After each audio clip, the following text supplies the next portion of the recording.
This platitude took X/Twitter by storm at the end of 2024 into 2025. That is, you can just do things. We have popular people like Sam Altman, Sahil Bloom, the meme lord himself, and so many other people. So as the saying goes, I did my hat thing because I have a hat business, and I created a hat that says you can just do things on it. Now, that's not what this video is about, but let's dive into what that actually means and how you can apply it to your life and your parenting. This statement is important because it is a definition of human agency, how humans can take responsibility for themselves and they can do what they want. They can make choices, they can walk on earth, they have free will. I'm going to walk you through 5 key points on how you can go from disempowered into realizing you have human agency and moving into the you can just do things club, all the way to where Elon Musk is, and to shape your life how you want it to be shaped. So let's dive right in. So how do we have human agency? Do we have human agency is the question. And as someone who is a Christian, who's someone who has gone through different spheres, different denominations in Christianity, do we have free will is a key question, a part of who we are as people.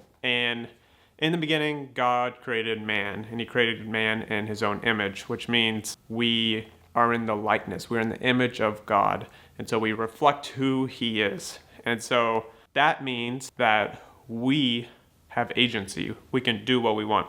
And if you're not a Bible person, that's fine, because you can still rely on the fact that humans make choices. There is no one who is controlling us like a puppet unless you believe we're in a simulation. But we're not in a simulation because we aren't puppets, we're humans, and we just go through life making decisions.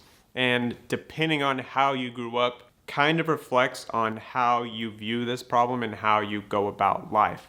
And so that brings us to our first problem, is the way that you are brought up. Now, parents can go kind of 2 different routes. One is you can be a helicopter parent, where your parent was always over you, watching what you did, determining where you go at each step, telling you which way to go from a young age to how old you are, until you left the house. And even beyond that, there's still people who are still dependent on their parents for guidance, for everything, money, guidance, decisions outside of college and into adulthood and so on. This is what causes so many problems in marriage. It's something you do during premarital counseling to make sure you don't have those unhealthy ties to your parents. So just taking a step back, growing up, your parents could be that, or they could be on the other side where they basically left your life up to you, and you kind of coexisted with your parents.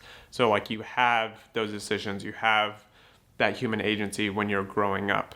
Now, a healthy middle ground, I would say, is both, in the sense that your parent encourages you, they lead you, they guide you, they empower you to make decisions on your own through certain principles and values that your family, the Bible, or anything else holds in your life. So your human agency growing up could have been robbed to a degree, and probably most of us have been robbed to a degree, some more than others. And there's a fascinating story of, hey, just brief interruption, if you're a dad and or entrepreneur, I've got a newsletter for you, sign up in the description. All right, let's get back into it.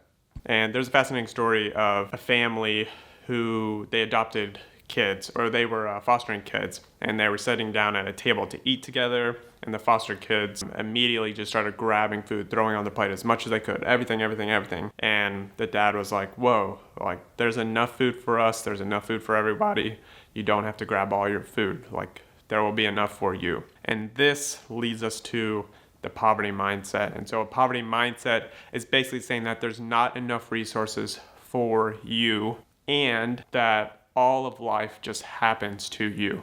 So you are a victim of life. You're a victim of everything that happens in life. And even the people that grow up in those victim households, where they're like are actually a real victim, some sort of abuse is happening, they can grow up and to get control of their lives and not be a victim anymore. And it's the only way to overcome hard things in your life. And so if you grew up in an atmosphere where you do have that poverty mindset, where there's a lack for you, and like you are just basically on your own. You have nobody rooting for you. You have no one on your team. You're just a victim of everything that happens. And I know those are two a little bit different things, but they kind of go together because it's you, and what happens to you is everyone else's fault and not yours. Like why don't you have food? It's because mom and dad didn't get it for me. It's like, why did you not make your grades? Well, it's because my teacher didn't help me study enough. Why didn't you make the basketball team? Because the coach was mean. The coach didn't like me. He didn't see what I was capable of. And so you project this thing onto everyone else, that it's their fault and not yours. And so on the other side of this issue of being a victim of everything is extreme ownership. And Jocko Willink's, Jocko talks about this in his book, and I've only read like a third of the book. But the concept is you take ownership of everything. Now, in a leadership position, it makes sense to the extent that when things go wrong, you need to figure out what went wrong, why it went wrong, and take ownership that if your team messes up, it's also your fault, or it is your fault. If you mess up, it's your fault. If your team messes up, it's your fault. If your team doesn't hit the deadlines, it's your fault. What could have you done better? Where did you go wrong? And it's about not putting blame on other people. And so this is the other extreme, that everything that happens is due to you either not doing something or doing something. And so you have full human agency. And I think this side actually goes a little bit too extreme, because there are victims and there are things that happen to you that you don't control. But it is your job. It is under your control how you respond and how you react. If someone does you wrong, it's not necessarily your fault. It could be, but it's not necessarily your fault. And so how you respond to that is your responsibility. And what isn't our fault, we have to take with kind of a grain of salt, because there could be issues with us affecting it. And so we learn and we grow from that thing that happened. If something goes wrong and we know it's completely our fault, how do we grow from that? How do we learn? How do we do better? How do we clean up our mess with that person or situation? If things go right, how did we do good? How can we continue to do good? In every situation, no matter good or bad, we take on the position of being a student, not blaming others for things that happen, and learning and growing from it. And so this is how you recover your human agency. This is how you just do things. It really comes down to owning who you are and your life, and getting a grasp on reality and where you're at in life, and how to go from there into what you want to do. So this reminds me of the verse, without a vision, the people perish. And it's a great example of, in order to take control of your life, in order to just do things, you have to have some sort of vision. You can't just travel towards nowhere. You can wander around, but where are you going? You have no idea. What are your steps? You have no idea. And so your vision, where are you leading? And that could be if you're not married, your vision could be, I want to get married, okay? And so you take the necessary steps to get married, right? You go work out, you eat good, you feel good, you go meet people at wherever you're at. Meet them at church, meet them at a bar, meet them at a group, wherever. You have to meet somebody in order to get married. And then you date, and then you become closer with that person, and then you grow in your relationship, and then you ask them to marry. There's all these different steps you do to get married, but where does it start? It starts with a vision. I want to get married, so take the steps to get there. That's taking control of where you want to be. It's how you want to be married, get married, and have kids in the future. Same thing with the other parts of your life. Where do you want your life to be? If you don't plan for it, if you don't have a vision for it, then life just happens, and you aren't a victim, but you will live in this victim mentality that whatever's happening in life is happening to you, and you are not happening to life. So you got to take extreme ownership in what is going on in your life and live that way. So there are a few key points here in how to grow in your human agency, and these are things that I am currently learning. I grew up where I don't think I had a great example of how to take responsibility for myself. I played sports, so I kind of understood like where I was at on my team, how to be a part of a team. I did school, and I had to make my grades by myself and stuff like that. But I never really understood life outside of those things.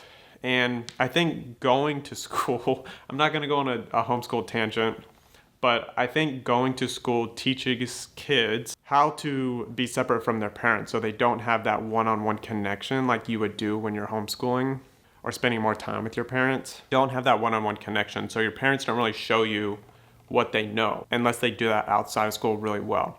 And so I feel like you are taught to be in the system of school. You're taught to listen to your authority. You're taught to do well in your classes. And you're taught to make your way through so that you can get a job somewhere working for somebody, making money, paying your bills. And like that's what you're taught to do. And that's like the system that you're in, right?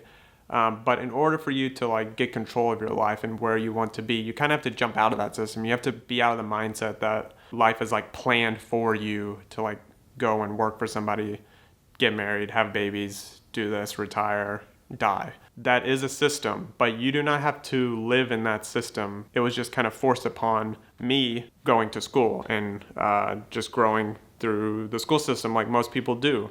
And so that's kind of where I'm at now that I'm a dad and like building a business and have a wife and kids and all these things. I realized that like we actually have more decisions and we can do more things than what I originally like thought of life. The first thing here is realizing that everything that happens in your life is not your fault. Things play out the way that they play out by chance, by God's will, by good things, bad things. Things do just happen, right? And you have to realize that like you can't control everything. Like even though you have human agent, you can't control everything. You can't control how your wife responds to something. You can't control how your kids respond to something. You can't control your kids. Control is not the goal, right? Control of like the world is not, it's like you can't do that. Like control belongs to God. That's it. So that's the first step in realizing that you have human agency, which could be, counterproductive.